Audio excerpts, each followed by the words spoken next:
Manchester United have received a massive boost in their pursuit of PSG's Manuel Ugarte. Marcos Alonso says yes to United on a potential free agent signing, and Chido Obi Martin update. These are some of the stories we will be discussing on this afternoon show. But before we get into that, please do me one small favour. Smash a like on today's video. Let's try and see 1,000 likes on this episode. And if this is your first time watching, please do subscribe to the channel. We're on the brink of hitting 40k subscribers. So if everybody who's watching who is new today subscribes, we will hit that probably by the end of this week.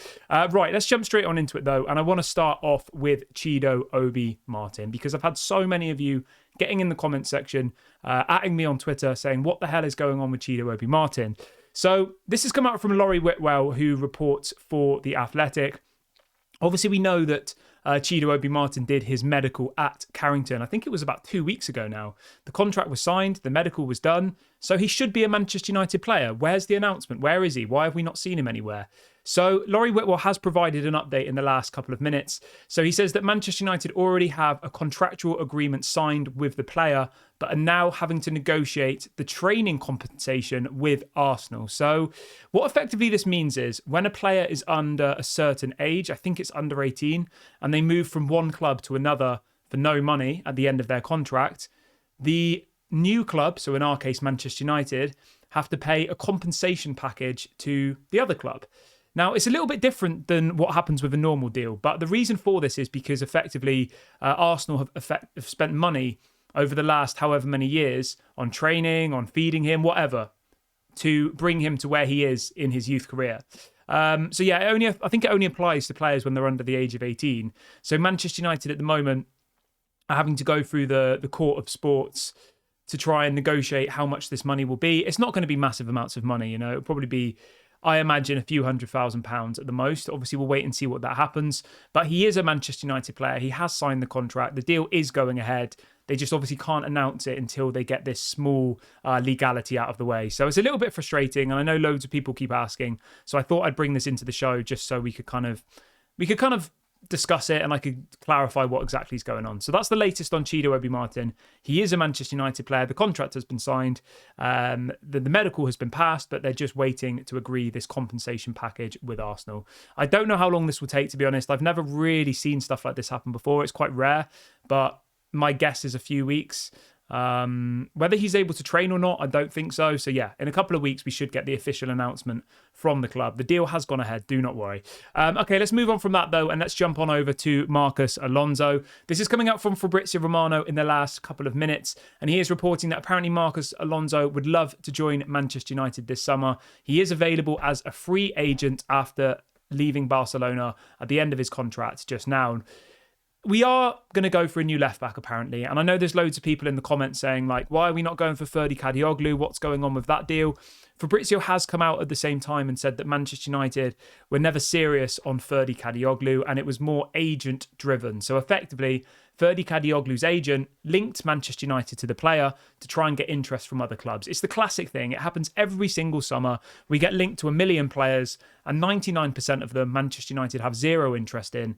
It's the players' agents cleverly strategizing to try and get other clubs to bid, And in this case, it's worked because Brighton have bid, I think it's £30 million for Ferdi Kadioglu. That deal looks like it's going to be accepted, and Ferdi Kadioglu will end up being a Brighton player. Now, I know some people will be disappointed to hear that. I know some people really had their hearts set on Ferdi Kadioglu, but it doesn't seem like he was a priority. That was confirmed by Fabrizio, and he said that an offer was never made. So in relation to what we're going to do now, we don't have a massive budget for a left-back. So Marcos Alonso is a genuine target. He obviously appeals to Manchester United because he's experienced. He is Premier League proven, obviously played at Chelsea for a long, long time. And he's available for no money. He's a free agent. His wages at Barcelona are about 100 grand a week, which sounds like a lot. But for someone of his experience, I don't think that's that unreasonable. And being completely honest, do I dream of Marcos Alonso being the new left-back at Manchester United? No. For me personally, the future of the left-back position is Harry Amas. That's who I see as the future. Luke Shaw, unreliable, injury-prone. Malacia, I'm not going to criticise because I think something terribly wrong has happened with Malacia, and we might never actually know what's happened. But Malacia is also unreliable, that's fair to say. So at the moment, our only left-back options are Martinez, who I don't think is particularly great at left-back. I think he's much better at left-sided centre-back. Dallo, who obviously can do a job at left-back, and Mazraoui. So we do really, really need to strengthen that left-back position. But I personally think that signing someone like Marcos Alonso makes a lot of sense because it's a short-term signing, knowing that Harry Amas is the future, knowing that he's the player that we're going to try and bring through as our new left-back. We're not going to go out and spend, 40, 50 million on a big-name left-back signing because we have so many options in and around that position.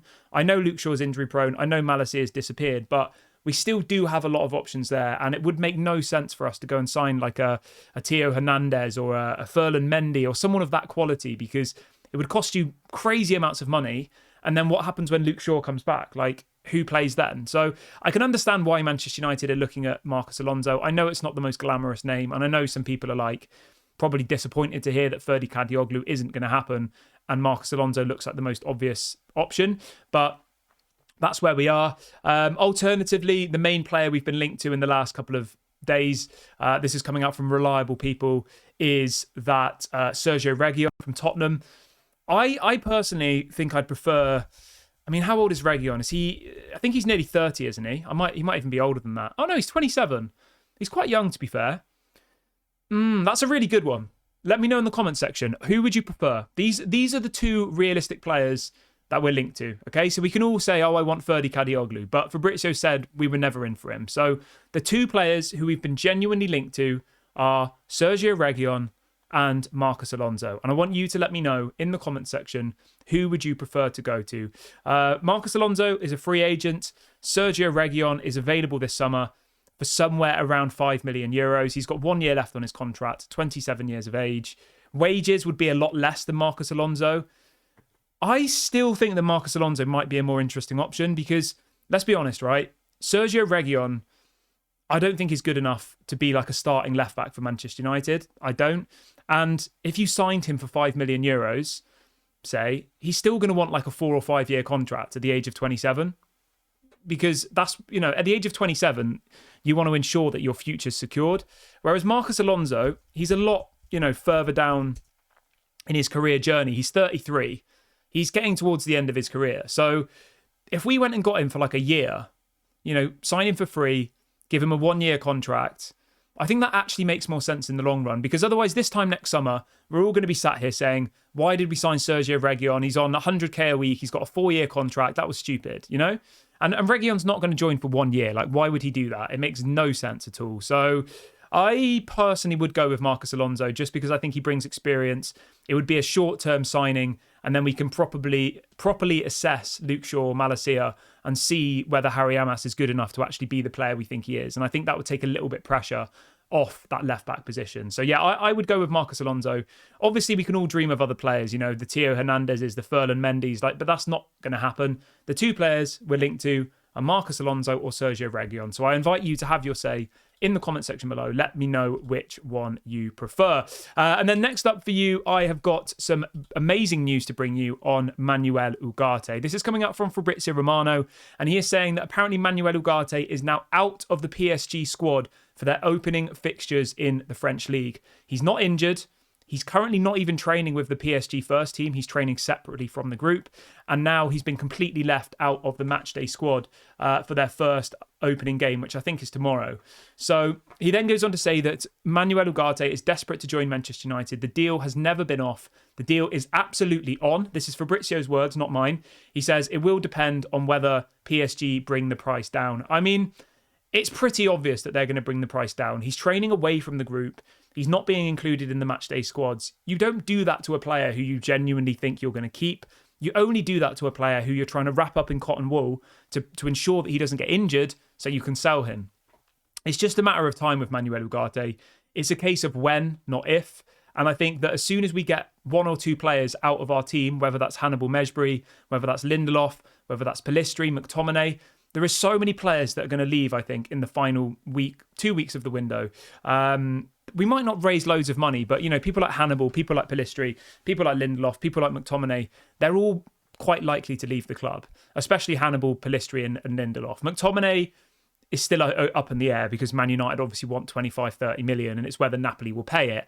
Whereas all three of the other players, there is a strong confidence coming from Manchester United that we can move them on, and that will then allow us to go and push the trigger on Manuel Ugarte. And I actually think personally, right, the way that Ineos have handled this is actually quite clever, because the later the window gets, the more desperate PSG are going to be to sell. The fact that he's not in the matchday squads, the fact that he's training away from the team is the biggest indicator that Manchester United want rid of, that PSG want rid of him, you know? They've kind of shot themselves in the foot there because they keep saying, oh, we want 60 million euros.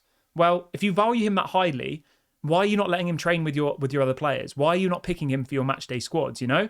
Like, it doesn't make any sense. Wan-Bissaka went on the pre-season tour, played in most of the games, came back and then was sold immediately. Whereas in PSG's instance, they've literally completely pushed him out of the team for a player that they value so highly that they'll only accept 60 million. I mean, it doesn't make sense. It doesn't add up. And I think that they've shot themselves in the foot.